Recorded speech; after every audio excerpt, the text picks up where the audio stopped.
Thinking about my desert family, the Bantiwa tribe, who adopted me, my mind goes back to the chill of that night in Egypt, when I finally fought my way free of the suffocating tombs.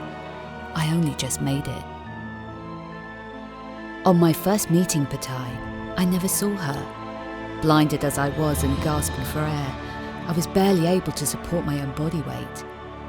Suddenly, I was aware that water was being poured into my mouth, spilling down my chin. Gentle fingers were spreading oil on my face and lips.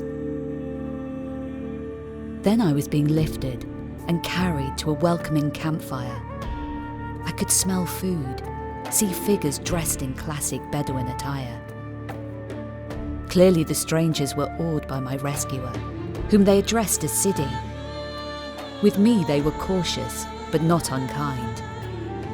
Little did I know that these people would become my people, my family, my cause, and eventually, my greatest loss. The Bantiwa tribe were typical of so many desert people, unassuming and generous of heart. What intrigued me most of all, however, was the fact that the women greatly outnumbered the men.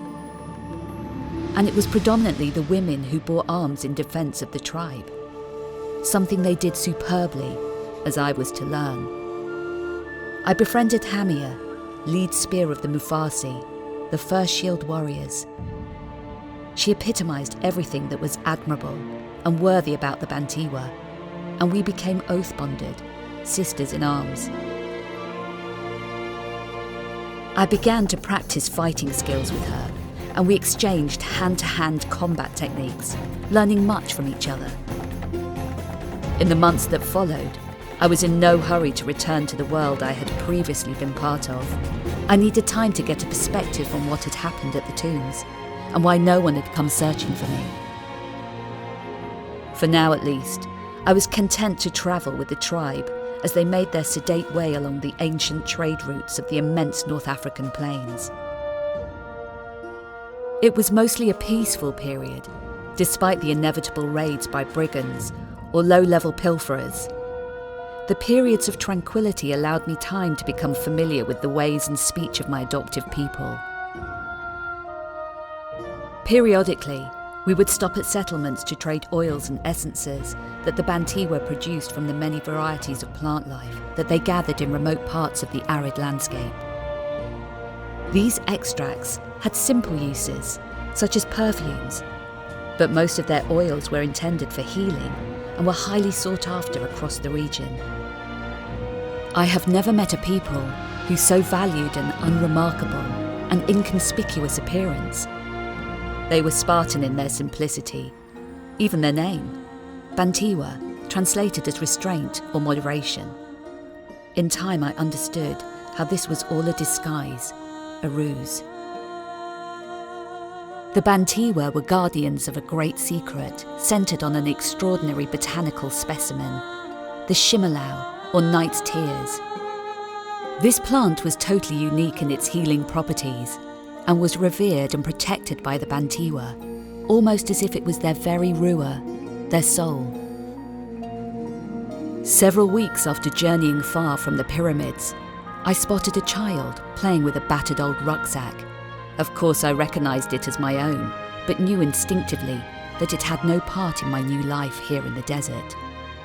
I let her keep it. Run-ins with scavengers were a norm of existence in the desert. Most were nothing to be overly concerned about, even with Western mercenaries and legionnaire deserters making their presence felt in the region. Then, everything about my new existence took an uncanny twist the night we were attacked by a rival tribe led by a brute named Scar. He was what is called Ruah Azalam, dark soul, amongst the Bedouin, and was known to be in cahoots with some obscure Western conglomerate, staking a claim in the area. On the night in question, Scar's brigands ripped their way into 3 of our main storage tents. The Mufasi responded instantly, engaging the invaders in silent close-quarter fighting that was savage and merciless. I fought my way to Scar and tackled him head on. He was powerful, but blinded by his own rage, and I chopped him up a bit before delivering deep slices across both leg tendons. He went down, but was instantly surrounded by a phalanx of heavily armed Bedu, so I couldn't get to him to finish the job. Killjoys. He was dragged off cursing. We had dead and wounded to take care of, so there was no sense of jubilation at Scar's defeat. As we prepared to decamp and make ourselves scarce, I found myself surrounded by a circle of smiling faces. Friends, tribal elders, and people I knew well. They addressed me as Elhawa, Desert Wind, for the very first time. Patai, standing in the shadows, raised a palm in greeting, or blessing. I have never felt so accepted into a people's way of life. I now had 2 tribal names, Elhawa and Ushani, a private name used by Patai whenever we were alone. The tale of Scar's defeat spread quickly throughout the region. Of course, in his version, he had fought magnificently against a demonic figure, possibly even some kind of enraged angelic being. A Muakib. I realised that this pretentious blustering was something that could be used to our advantage. I began leading select groups of Mufasi fighters on stealth sorties against potential raiders. This was intended to enhance the growing Elhawa myth, rather than to inflict any serious damage, although there were often casualties. I had been presented by the tribe with a new Bedouin robe and cloak of a deep ocean blue. This distinctive garb came to identify Elhawa wherever and whenever she appeared. The legend of Elhawa, clad in ghostly blue robes, grew exponentially and took on mythic proportions, and rumours spread the Bantiwa are protected by an avenging angel. Give them a wide berth. Over the unfolding seasons, I lost all track of time. To be honest, I'd given up on my former life. I had found a place in the world that suited me perfectly. Periodically, we rested up in one of the tribe's sanctuary retreats, usually a concealed cave system, of which there were many scattered across the region. Here we could recuperate, make necessary repairs, and celebrate in the tribe's own unique fashion. These underground realms were a marvel to explore. I came across many ancient carvings and artifacts, caverns filled with the shattered remains of ruined settlements. These places had long been lost to history, and I had an exclusive access to them. I was in heaven. Patai allowed me to see the distilling chambers where the healing oils were extracted, an astonishing sight, somewhat reminiscent of an ancient alchemist's laboratory, or so I'd imagine. The weaving chambers too were a marvel. This was where the tribesfolk produced subtle glowing tapestries, patterned with landscapes and symbolic figures. The Bantiwa had no form of written language, and these weavings were a record of their unique tribal history.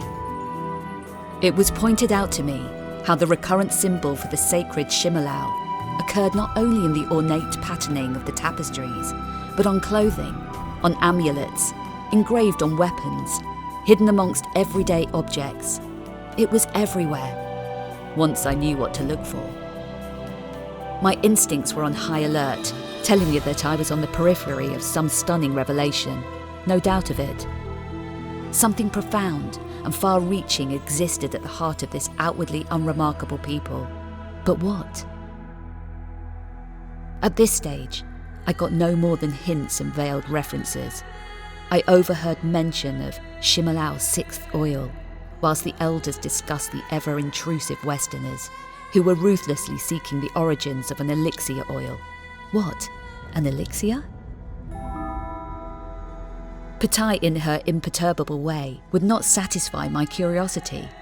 I must learn to be patient, she advised. Good grief, I was doing my best. I burned off my excess energies by leading sorties as Elhawa, or by exploring this astonishing region of the world, so richly endowed with historic ruins and unknown sites. I was making discoveries that any archaeologist would have willingly assassinated Napoleon to be part of. I'm glad to say that my mastery of their unique language was improving.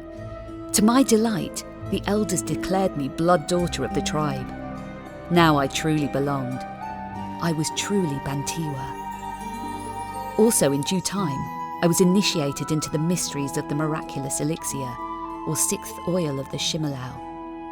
Patai said I was ready, but that is all I will share of such matters in this account.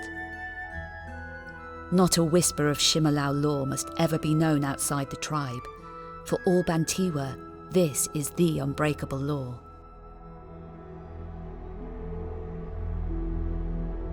From time to time, I caught a glimpse of my old rucksack being played with amongst the tents, which would set me to thinking about the life I had disowned, or had disowned me. My English origins still had claim on me, though not in the way that my current life had. There was unfinished business back there, I knew it. I discussed this with Patai and the elders, as well as friends. As Elhawa, I felt a duty of protection for my adopted family. The Bantiwa were perfectly capable of protecting themselves, exactly as they had before I joined them, in my desperate and bedraggled state. I would be missed, yes, but it would not be a permanent absence. I would return once things were sorted out in the UK. The decision was made. I would travel to England and return here as soon as possible. There was much emotional leave-taking, the memory of which still affects me deeply. As I walked from the encampment, Patai appeared, indicating that she was to travel with me to the coast. Thus we had plenty of time for easy, companionable exchanges over the next few days. When the time came to part, she held my eyes and handed me a small leather pouch. It contained an amulet on a thin silver chain. Her final words to me are burned onto my heart. The return to my ancestral homeland went smoothly enough, but I felt desperately out of place. Family solicitors had to sort out the fact that I wasn't actually dead, but I couldn't have cared less either way. My waking hours and my dreams were populated with faces and events that were now thousands of miles away. As for Von Croy, I'd get around to him in my own good time. Nothing here in my old life fired up any real sense of purpose anymore. Then came news that left me devastated. News of an incident in the desert. The word that the Bantiwa had been massacred, wiped out, leaving no trace. My mind raced. Was this the work of Scar?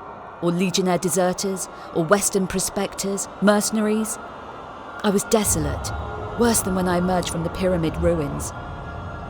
Where had Patai been when all of this had taken place? It didn't make sense. In the middle of my mental turmoil, a seed of doubt took root in my mind. My thoughts took a different track. How on earth had they been taken so completely by surprise? It was unthinkable. Constant vigilance was the principle all Bantiwa lived by. That and their superlative combat skills would have protected them, surely. No. The report could not be true. I simply had to uncover the truth for myself.